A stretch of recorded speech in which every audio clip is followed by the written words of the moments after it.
Assalamualaikum warahmatullahi wabarakatuh.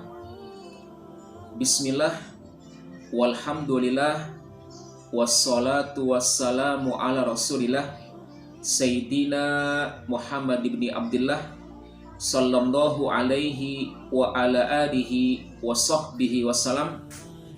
Saudaraku yang dimuliakan Allah subhanahu wa ta'ala, pada kali ini kita akan membahas daripada keutamaan umat Nabi Muhammad sallallahu alaihi wasallam atas umat-umat lainnya. Para nabi sebelumnya diutus khusus untuk kaumnya saja. Dengan demikian syariat diturunkan sesuai dengan kondisi kaum masing-masing, dalam pengertian bahwa syariat mereka terbatasi lingkup waktu dan tempat, hal yang memungkinkan terjadinya reformasi hukum sesuai dengan kondisi dan perubahan situasi lingkungan bila datang nabi berikutnya. Kondisi ini berbeda dengan risalah yang dibawakan oleh Nabi Muhammad sallallahu alaihi wasallam yang bersifat umum dan tidak dibatasi oleh ruang, serta berlaku untuk setiap zaman. Syariat yang diamanahkan kepada Rasulullah cocok untuk setiap umat, sebab Islam adalah syariat yang sempurna sesuai dengan firman Allah subhanahu wa ta'ala, al-yawma akmaltu lakum dinakum wa atmamtu alaikum ni'mati wa raditu lakumul islam madina. Pada hari ini telah kusempurnakan untuk kamu agamamu dan telah kucukupkan kepadamu nikmatku dan telah kuridhoi Islam itu jadi agama bagimu. Quran surat Al-Maidah ayat 3. Syariat tersebut dengan kesempurnaannya sangat sesuai dengan kebutuhan umat kapan saja waktunya, karena tidak dibutuhkan lagi syariat baru. Maka dengan sendirinya dunia ini tidak membutuhkan lagi nabi baru setelah Rasulullah sallallahu alaihi wasallam. Saudaraku yang dimuliakan Allah subhanahu wa ta'ala, berhentinya wahyu dan risalah bukanlah berarti dakwah telah berhenti. Bahkan dakwah dengan tujuan mengajak manusia ke jalan Allah tetap berlanjut hingga hari kiamat. Dan Allah akan menjaga agama Islam ini dengan dua cara.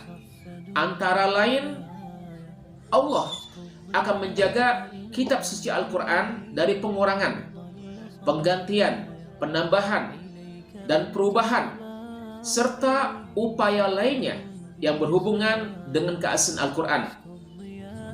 Dan juga Allah akan selalu memunculkan sekelompok manusia dari umat ini yang akan senantiasa komitmen dalam jalan kebenaran, seperti yang disebutkan dalam hadis sahih, menjaga manhaj mereka dalam kehidupan. Ilmu dan pengamalannya akan selalu menjadi contoh yang membawa cahaya kebenaran bagi siapa saja yang menginginkan jalan kebenaran dan cahaya Islam yang terang benderang. Nabi sallallahu alaihi wasallam telah menerangkan, sekelompok dari umatku akan senantiasa muncul. Mereka komitmen dengan kebenaran. Kelompok yang mengucilkan tidak akan membahayakan mereka hingga datanglah ketetapan Allah, sementara mereka dalam kondisi seperti itu. Umat-umat sebelum umat Islam, jika ada di antara mereka yang mengubah agama, maka Allah mengutus kepada mereka seorang nabi yang menjelaskan kembali kebenaran.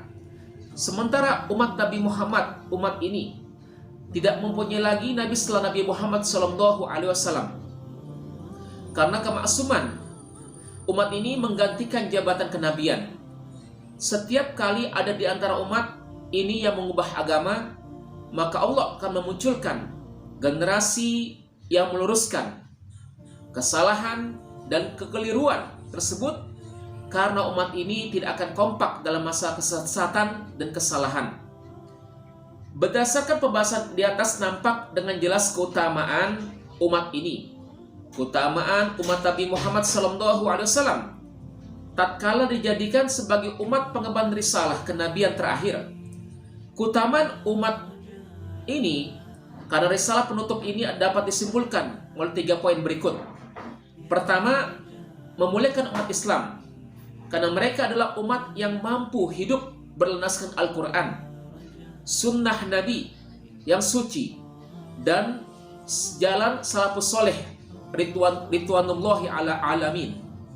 Yang kedua, memuliakan mereka dengan kemampuan mereka melanjutkan amanah dakwah yang semestinya menjadi tugas para nabi. Umat ini tidak akan bersatu dalam masalah kesesatan. Tidak akan ada yang mengubah agama ini kecuali akan muncul manusia lainnya yang melakukan pelurusan. Yang ketiga, memuliakan mereka karena memiliki karakter yang tidak dimiliki oleh umat lainnya, yaitu mereka adalah umat yang terjaga dari melakukan kesesatan atau perubahan agama secara kompak seperti yang terjadi pada umat lainnya. Kuntum khaira ummatin ukhrijat linnas ta'muruna bil ma'ruf wa tanhauna 'anil munkar wa tu'minuna billah. Kalian adalah umat terbaik yang Allah munculkan di antara manusia. Ta'muruna bil ma'ruf, mengajak kepada kebaikan. Wa tanhauna 'anil munkar, dan mencegah daripada keburukan. Wa tu'minuna billah, dan mereka adalah beriman kepada Allah Subhanahu wa taala. Inilah umat akhir zaman, umat Nabi Muhammad sallallahu alaihi wasallam, yang dimana dalam suatu bentuk dialog ketika Nabi Musa alaihi salatu wasallam itu berdialog kepada Allah Subhanahu wa taala di Gunung Tur Sina, di mana Nabi Musa berkata, "Ya Rabbi, inni ajidu fil alwahi ummatan humus syafi'una wal musyafa'un faj'alhum ummati." Ya Allah, aku dapati dalam kitab Taurat ada segolongan umat yang dimana mereka bisa memberikan syafaat kepada saudara yang lain. Faj'alhum ummati, jadikanlah mereka sebagai umatku ya Allah. Apa jawab Allah? Qala hum ummatu Muhammadin sallallahu alaihi wasallam. Mereka adalah umat Nabi Muhammad sallallahu alaihi wasallam. Kemudian Nabi Musa mengatakan lagi, "Ya Rabbi, inni ajidu fil alwahi ummatan taharatuhum bil ma'i wat turabi faj'alhum ummati." Ya Allah, aku dapati dalam kitab Taurat ada segolongan umat yang dimana cara bersuci mereka menggunakan air dan debu. Jadi kalau mereka sebagai umatku ya Allah. Apa jawab Allah?